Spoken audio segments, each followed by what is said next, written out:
तुम्हारे घर पे इस तरीके का ये बच्चा है, अरे इसको हटाओ ना, ये झूठ मूठ के समाज में नाम खराब हो रहा है। पर एक माँ कभी नहीं चाहती कि उसका बच्चा उससे दूर जाए, वो कभी नहीं चाहती। मेरी मम्मी मुझे बहुत प्यार करती थी, लेकिन जब समाज का जो क्राइटेरिया था ना, जब हर बार आप मम्मी भी थक जाती थी, कभी कभी बोलती थी ना कि क्या करूँ, मैं ही मर जाऊंगी, तुमको ही मार दूं, समझ नहीं आता मैं क्या करूं। बड़ी परेशान हो गई हूँ जीवन से। इतना भयावह जिंदगी इंसान इंसान के लिए बना देता है तो हम घबरा जाते हैं। लेकिन फिर भी हम बोलते थे कि दिव्या देख रिमोट की, अगर तुम्हारा नहीं होगा बेटी तो बोले कि छत पर से कूद जाएंगे, लेकिन तुमको करना होगा करना होगा करना होगा। मेरी बहन थी जो हमारे कम्युनिटी से सर के पास कोचिंग करती थी, उन्होंने बताया दिव्या आओ ना, सर यही सर है यही है। तो हाँ, फिर जब सर से हम बात की, जब सर मुझे बेटी कहे ना, तो बहुत दिनों के बाद जब मैं बेटी सुनी तो मुझे कहा अरे, और उसी टाइम जब बेटी बोलते हम पापा कहने लग गई। उसके बाद सर ने बोला कि तुम एक काम करो दिव्या, तुम आओ रोज क्लास करो। सर सुबह 6 बजे उस टाइम क्लास चल रहा था, तुम आओ क्लास करो, और सैटरडे संडे को सेट सर मरवाते थे, उस समय मारती थी। हमारा बिहार कांस्टेबल मतलब मेरा टारगेट नहीं था, मेरा जीविकापार्जन सब फर्स्ट टाइम ये समझिए कि जो हम सेल्फ डिपेंड होना चाहती थी। क्योंकि कहते हैं ना कि आपका अगर मेहनत अगर सही लगन से आप कर रहे हैं, निष्ठा पूर्वक कर रहे हैं, भगवान आपके साथ है, तो जीवन का हर लड़ाई, जीवन का हर जंग आप जीत सकते हैं। बहुत सारे लोग सर इन लोगों को पढ़ाने एडमिशन लेने को तैयार नहीं थे सर, आप पहल किए सर, क्या कहेंगे? आप एक काम कीजिए, कहीं दूसरी जगह चल जाइए, क्योंकि हमारे पास ये इस तरह का व्यवस्था नहीं, मेरा माहौल खराब हो जाएगा। तो मुझे लगा कि जब सबका माहौल खराब हो रहा है तो मैं अपना माहौल बनाऊं, और मेरा माहौल बना है, निश्चित रूप से लोग से बना है, और ये आशीर्वाद है। जितने भी फॉर्म आएंगे दरोगा का, बीपीएससी का, सर तो बात किए हैं बीपीएससी के लिए भी, उसमें भी मैं फॉर्म भरूंगी, और मैं जितना हो सके मैं मेन स्ट्रीम से जुड़ने के लिए अपना हर प्रयत्न करूंगी, और आगे बढ़ने का हर रोज निरंतर प्रयास करूंगी। नमस्कार, आप देख रहे हैं द बिहार टॉप में हूं आदेशपुरी। बिहार में 21,391 अभी तक के बिहार पुलिस के इतिहास में सबसे बड़ी बहाली का रिजल्ट घोषित किया गया, और आपको बता दें कि ये रिजल्ट जो है वो इतिहासों से भरा रहा। सबसे अधिक कैंडिडेट शामिल हुए, और सबसे बड़ी बात रही कि पुरुषों से ज़्यादा, लड़कों से ज़्यादा लड़कियों ने बाजी मारी। 11,000 से अधिक लड़कियों का सिलेक्शन हुआ, और उससे भी बड़ी बात बता दें कि 8 ट्रांसजेंडर कैंडिडेट का चयन जो है बिहार पुलिस के लिए हुआ है। इससे पहले भी बताएं आपको 4 जो है ट्रांसजेंडर का चयन दरोगा में हुआ था, और सबसे बड़ी उपलब्धि है कि गुरु रहमान जो है बिहार झारखंड में दरोगा गुरु के नाम से फेमस हैं। 8 की 8 कैंडिडेट इनके ही कोचिंग संस्थान से हैं, क्योंकि ये जो ट्रांसजेंडर समुदाय के लोग हैं उनको पढ़ाने की पूरी अच्छी व्यवस्था रखते हैं। दिव्या ओझा हैं, आपको बता दें कि सिपाही बनी हुई हैं। इन्हीं से बात करते हैं। दिव्या जी, सबसे पहले तो अपने फैमिली के बारे में बताइए जरा।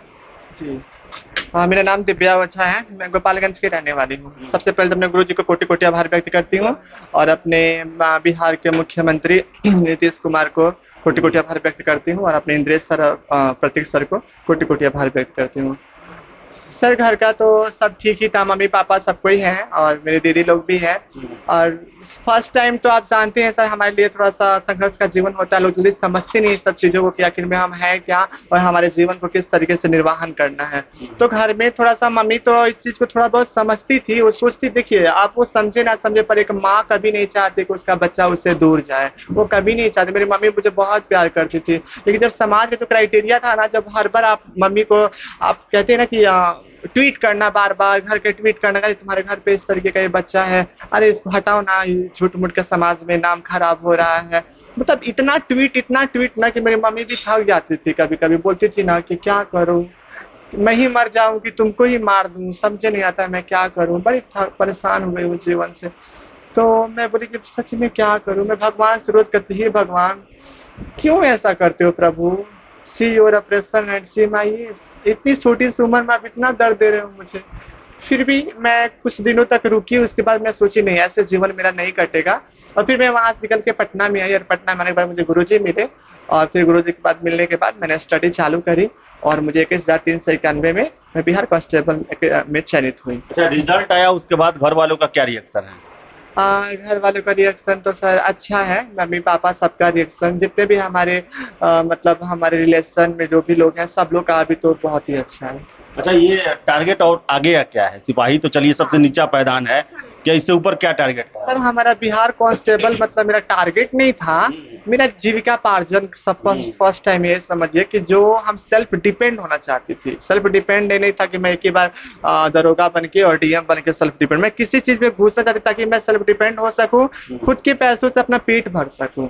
इसलिए तो देखिए अभी तो हमारे लिए इतने सारे वैकेंसियों में हमारे लिए कोई सीट नहीं है, लेकिन जो भी वैकेंसी में अभी बिहार पुलिस और बिहार दरोगा दो ही चीज में है, तो इसमें मैं सोची इसमें पहले मैं ऑब्जर्व करती हूँ अपने आप को, इसमें ऐड करती हूँ और फिर जैसे ही इसमें मैं ऐड हो जाऊंगी कुछ पैसे हमारा जीविकापार्जन चलने लग जाएगा, उसके बाद फिर गुरुजी हमारे यहाँ हैं और नहीं सर घर से कुछ खास पैसे नहीं मिल पाते। फिर ये कैसे आखिर ये पढ़ाई लिखाई पटना में रहना ये सब कैसे चला ये सब? हाँ सर देखिए पहले तो मैं यहाँ पे दानापुर खगौल मोती चौक के पास एक एनजीओ संस्था चलता है जो ट्रांस के ऊपर चलता है, जो ट्रांसजेंडर प्रोटेक्शन राइट एक्ट, वहाँ पे एक रेशमा प्रसाद मैम है, उन्होंने के थ्रू उनके एनजीओ संस्था में रहती थी और वहीं से सर के पास क्लास करने आती थी।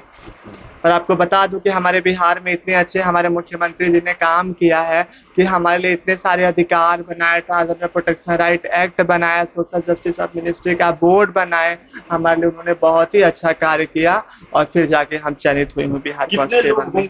कितने लोग होंगे आपके समुदाय से जो अभी तक हिचकिचा रहे थे, लेकिन आप लोग के आने के बाद से वो लोग भी पहल करेंगे कि हम मुख्य धारा में आए, सरकारी नौकरी में जाएं, एक अपना सपनों को उड़ान दे, पंख लगे हुए? सबसे पहले तो कोई सोचा ही नहीं था कि मेरा होगा, क्योंकि मेरा वेट इतना ज्यादा था ना कि सब कहते थे कि यारे ये भले रिटर्न तो निकाल लेगी, पढ़ती है लेकिन इसका फिजिकल नहीं निकाल पाएगी। सब ऐसे ही हमारे कम्युनिटी के लोग भी कुछ लोग हंसते थे मेरे ऊपर, यार रिटर्न तो निकाल लेगी, पढ़ाई करती थी, इसका तो फिजिकल निकलने वाला है नहीं। लेकिन कहते हैं ना कि आपका अगर मेहनत अगर सही लगन से आप कर रहे हैं, निष्ठा पूर्वक कर रहे हैं और भगवान आपके साथ है तो जीवन का हर लड़ाई, जीवन का हर जंग आप जीत सकते हैं। और मैं कहती थी कि नहीं, मैं रिटर्न भी निकालूंगी और फिजिकल भी निकालूंगी। अच्छा, पहला दिन जब रहमान सर के पास आई तो यह सर क्या बोले थे आपको? हाँ सर, फर्स्ट टाइम मैं आए तो सर को तो जानते, देखने से थोड़ा सा बहुत ज्यादा अट्रैक्टिव बहुत ज्यादा मस्क्यूलर दिखते हैं ना सर, तो फर्स्ट टाइम सर को देख के डर लग जाता है, लेकिन सर अंदर से वैसे है नहीं, ऊपर से थोड़ा सा देख के डरावनी जैसा चेहरा लगे।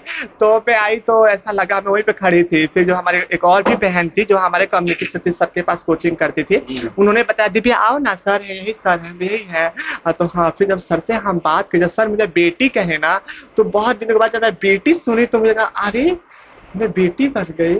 फिर लगे नहीं ऐसे, तो फिर जब सर से मतलब आधा घंटा कंटिन्यू जब बात करी तो मुझे लगा कि नहीं, सर इज वेरी बेस्ट हमारे लिए है। और सर बोले अब पापा का रिश्ता, हम पापा को उसी टाइम जब बेटी बोलते हम पापा कहने लग गई।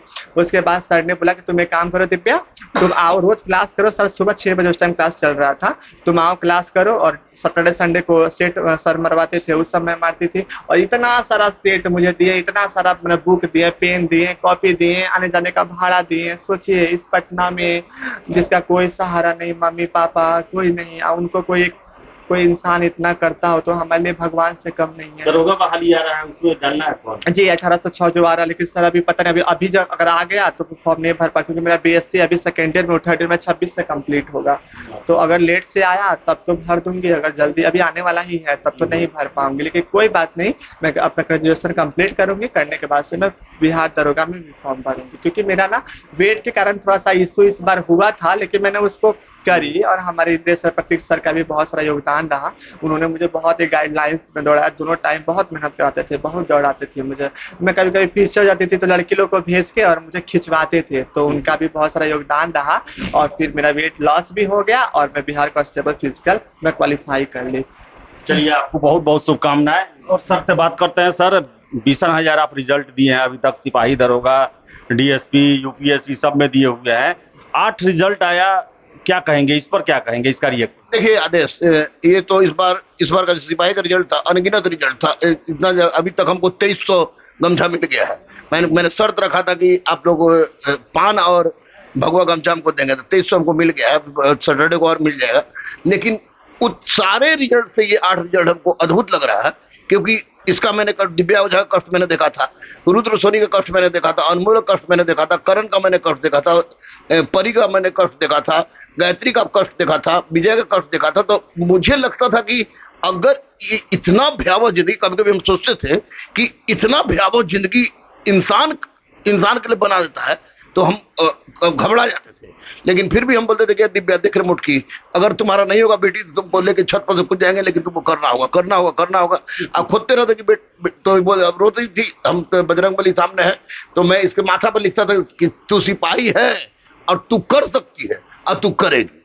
और यही बात हुई कि वेट भी घटा। मुझे खुद मैंने एक वीडियो डाला है, कल स्टेटस में लगाया है इसका पहले वाला वेट वाला, और इस बार जो रिजल्ट दिया तो मुझे लगा कि भले मैंने कुछ मैं पति करोड़पति नहीं हूं, कुछ नहीं किया, लेकिन निश्चित रूप से इस सारे रिजल्टों ने मेरा नाम अमर कर दिया, और अमर नाम करने में इन लोगों का योगदान बहुत ज्यादा है, बहुत ज्यादा। इसके लिए मैं बजरंगबली को कोटि कोटि धन्यवाद देता हूँ, 8 लोगों को धन्यवाद देता हूं। सर ये ट्रांसजेंडर कम्युनिटी जो है उन लोगों को आप क्या कहेंगे जो अभी तक नहीं आते हैं, उनको लगता है कि नहीं निकाल पाएंगे, बड़ा टफ होगा, उनको आप क्या सर आह्वान करेंगे? देखिए सबसे पहले मेरे पास अनुप्रिया आई थी, अनुप्रिया आई, उसके बाद फिर रेखा यादव नाम था उसका, रेखा यादव आई। वो लोग का वो आई तो रेखा यादव का टाटा में हो गया, तो टाटा में हो गया तो टाटा प्राइवेट कंपनी है, इसलिए मैं मुझे बहुत ज्यादा ये नहीं हुआ था।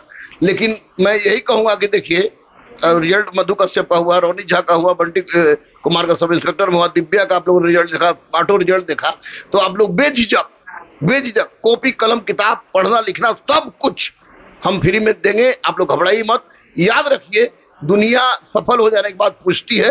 आज दिव्या के पापा कभी बात नहीं करते थे और खुद उन्होंने कमेंट लिखा था, कमेंट में दिव्या के पापा से का फोन नंबर लिया, उससे मेरे बात किया तो बहुत खुश थे कि आप भगवान ने इस अंधेरा में चला जाएगा जिंदगी।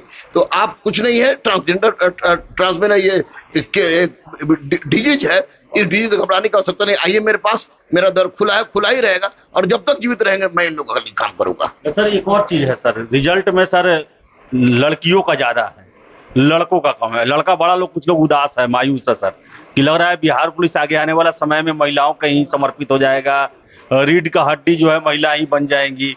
छात्रों को क्या कहेंगे सर? इस बड़ा परेशान कुछ लोग हैं। नहीं घबराए मत, वो लोग थोड़ा चकचुक से दूर रहे, जो कि 7 बजने के बाद बच्चियां पैक हो जाती है, और 7 बजने के बाद बच्चे जो है वो सेंट उंट मार के निकल जाते हैं। तो उन लोग से कहो कि घबराइए मत, लड़की को आधार मिला है, मजबूती मिला है, लेकिन वो अपना फिजिकल जो भी 18,938 में दे रहे हैं या सब इंस्पेक्टर देंगे, तो पढ़े भी और दौड़े भी, खाए पिए भी। घबराने से क्या होता है, जो पढ़ेगा वो निश्चित रूप से रिजल्ट होगा।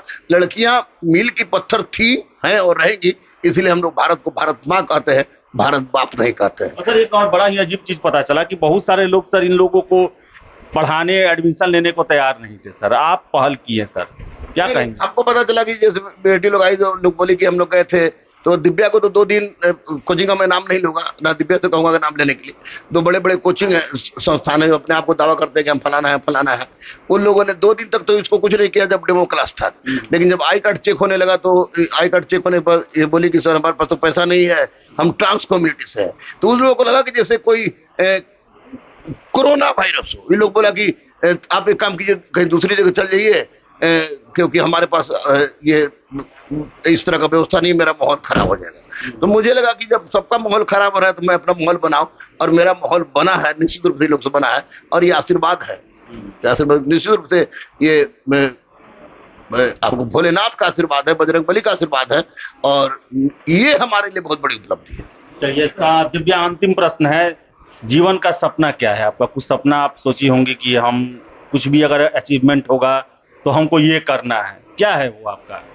सर कहते ना, भले ही मैं शुरुआती गरीबी से करी थी, पर खत्म मैं अमीरी तक करूंगी, इसलिए क्योंकि मैंने मंजिलें कामयाबी की चुनी थी, और जीवन में सिर्फ इतना ही तक मैं सीमित नहीं रहूंगी। अभी जितने भी फॉर्म आएंगे दरोगा का, बीपीएससी यूपीएससी का, सर तो बात किए हैं बीपीएससी यूपीएससी के लिए भी, उसमें भी मैं फॉर्म भरूंगी, और मैं जितना हो सके मैं मेन स्ट्रीम से जुड़ने के लिए अपना हर प्रयत्न करूंगी, और आगे बढ़ने का हर रोज निरंतर प्रयास करूंगी, और मैं आगे बढ़ूंगी। मुझे कम्युनिटी के लिए क्या करेंगे? और जितने भी हमारे कम्युनिटी के लोग हैं, पहले उनसे मैं कहूंगी कि आप जो वर्क, ट्रेडिशनल वर्क कर रहे हैं, उससे आप अब हटने का प्रयास कीजिए, क्योंकि जीवन में अच्छी 76 साल देश आजाद हुए हुआ, आज तक हमें क्या मिला? कुछ नहीं मिला, सिर्फ वही भीख मांगना, 2-2 पैसे।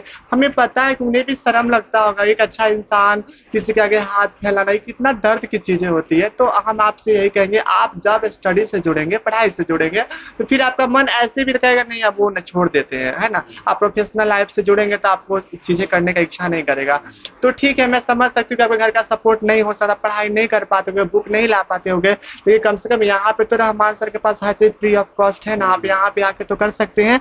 आप भले दिन में जो करना है आप करो, लेकिन सुबह और शाम सर के पास आके आप क्लास कीजिए, आप भी जीवन का हर ऊंचाइयों को छुएंगे और आप भी उस मेन स्ट्रीम से जुड़ेंगे। ऐसा नहीं कि नहीं जुड़ेंगे। सभी मम्मी पापा से मैं कहना चाहती हूँ, जितने भी हमारे बिहार में, हमारे इंडिया में मम्मी पापा हैं, आप अपने बच्चे को ऐसे दूर ना करो। अपने बच्चे को, आप अपने कलेजे के टुकड़े को अपने घर से बाहर ना निकालो, उसे जीने दो। वो भी जीना चाहता है, उसे घर से बाहर निकलना उसको अच्छा नहीं लगता है। दुनिया में निकल के भीख मांगना, धूपा में ऐसे वैसे जीवन जीना। मैं सभी मम्मी पापा से, समाज से कहूँगी, उस बच्चे को आप एक्सेप्ट करो। ये जीवन का पहिया है, कब किसके ऊपर फिर जाए कोई नहीं जानता है। यहाँ पर किसी और को आप कहते हो किन्नर है, वो छक्का है, क्या पता है वक्त का पहिया कब आपके ऊपर गिर जाए। इसलिए आप ऐसा बिल्कुल ना कहो। हमें भी आज़ादी से जीने दो, हमें भी स्वतंत्रता से जीना चाहती हूँ। और आप बताओ कि हमारा देश आजाद हुआ 76 साल हो गया, 76 सालों से कितना सारा फॉर्म आई, कितने सारी वैकेंसी आई, कितने सारे लोग इसमें पास हुए। तभी लोग कहता है कि बिहार तो पिछड़ा है, बिहार रोजगार के मात्रे में बहुत सारा पीछे है। तो हमारा किन्नर समाज तो 76 साल से आज तक कोई वैकेंसी नहीं, कोई उनके लिए कोई नियम नहीं, कोई आर्टिकल्स नहीं, कोई अधिकार नहीं। उनके भविष्य कैसी होगी आप बताओ। फिर भी वो अच्छी हैं कि कम से कम वो रेपिस्ट नहीं है, कम से कम वो आतंकवादी नहीं बने, कम से कम वो मर्डरी नहीं बने, कम से कम वो चोर नहीं बने। वो कम से कम आपके आगे हाथ फैला कर 10 रुपये मांग के अपना पेट पालते हैं। तो मैं ये भी मानती हूँ कि आप वो शख्स हो जो तमाम ट्रांसजेंडर के पेट को आप भरते हो। आप एक 10 रुपया से उनका पेट भरता है, लेकिन आप वो 10 रुपया दे के उनको आप पीठ पीछे आप उन्हें किन्नर छक्का कहोगे तो उन्हें भी तो दर्द होता है ना। तो मैं भारत सरकार से कहना चाहती हूँ, कब तक ये लोग भीख मांगेंगे, कब तक ये लोग झुक झुक के अपने जीवन को इस तरीके से नरक जैसा जीवन जिएंगे। आप इनके लिए और सारा पहलू निकालिए और इनको मेन स्ट्रीम से पूरी जोड़ने का कोशिश कीजिए। वो लोग जुड़ेंगे और वो लोग आगे बढ़ेंगे और अपने समाज के साथ कदम से कदम बढ़ा के जीवन को जिएंगे। चलिए, तो हाँ, ये दिव्या है, ट्रांसजेंडर कम्युनिटी से आती हैं और जो परिस्थितियां इन्होंने बताया कि बड़ा ही विकट परिस्थितियों में ये लोग जो है अपने आप को आगे किए और कम से कम सरकारी नौकरी से जुड़े, बिहार पुलिस का हिस्सा हुए और आगे इनकी जो इच्छा है, जिस तरह सरकार इन लोगों को आरक्षण देते चले, यूपीएससी तक इनका जाने का लक्ष्य है। आशा हम करेंगे इनको प्रेरणा के रूप में मानते हुए और भी जो इनके समाज से जुड़े हुए लोग हैं वो आगे आएंगे और अपने जीवन को मुख्य धारा में लाकर बेहतर बनाएंगे। और रहमान सर, बहुत बहुत धन्यवाद सर को देंगे हम। सर, बहुत बहुत धन्यवाद कि ऐसे लोगों के लिए आप पहल की है, कम से कम बिना धर्म, लिंग, जाति ये सब देखे हुए। Thank you. देखो, ग्रुप बनने के बाद तो आदमी निश्चित रूप से धर्म, लिंग, जाति नहीं देखता है। और मैंने बहुत गरीबों को पढ़ाया, लेकिन इन लोगों को पढ़ाकर मैं गौरवान्वित महसूस कर रहा हूँ। और आई विल डू और मैं चुन के हर गांव में पता लगाऊं कि कहाँ चूंकि 60 ट्रांसजेंडर जो हमको पापा बोलते हैं, तो मैं चुन के गांव में जाऊँ। रेशमा दीदी हमारी है, तो उस चुन के जाऊँ। थोड़ा सा भी पढ़ा हुआ है तो उसको आगे बढ़ाऊंगा, आगे बढ़ा के मैं आगे करूंगा। कि और निश्चित रूप से नीतीश कुमार और भी का बहुत बड़ा योगदान है इसमें। और माननीय प्रधानमंत्री से भी अनुरोध करूंगा, नीतीश कुमार से भी अनुरोध करूंगा कि सर बीपीएससी में कम से कम इन लोग को दिया जाए ताकि ये लोग कुछ अच्छा कर सकें। तो सभी सेवाओं में मिलना चाहिए इनको आरक्षण और इनको मुख्य धारा में लाने की कोशिश की जाए। फिलहाल इस वीडियो में इतना ही। बहुत बहुत धन्यवाद।